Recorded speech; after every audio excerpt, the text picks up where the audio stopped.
सी निजे बोधे ओडिशा रे रहउछन्ते कि नहीं निजे अनुभव करि पारि नाहंती एवं से लोक भुआ बुलिया कौन कौन केतले कहउछन से कथार किछि तालमेल मध्य रहउ नाही।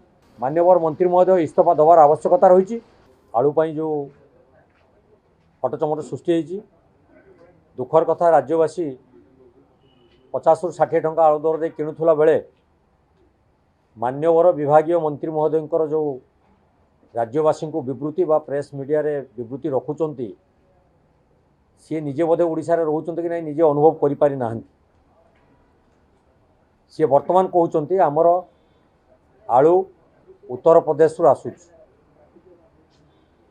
ये समस्या विगत राज्य सरकार नूतन भाव दायित्व नेला ठारू जो अहेतुक समस्या सृष्टि होती एथिपाई राज्य सरकार ही दायी।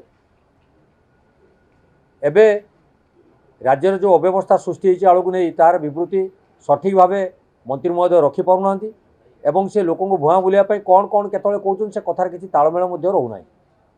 दुर्भाग्यर विषय जे डबल इंजिन सरकार कहउतबा वर्तमान राज्य सरकार लोकों को दरदाम रु निस्तार दौनाहांती।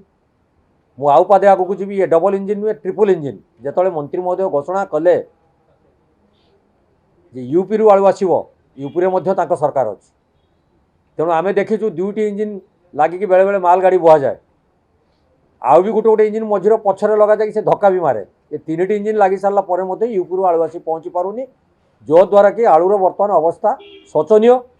राज्य राज्यवासी 50 ରୁ 60 टंका दे आलू किणुचंती। आलू मिशन फेल एवं नैतिक दृष्टि मान्यवर मंत्री महोदय इस्तीफा देवार आवश्यकता रही।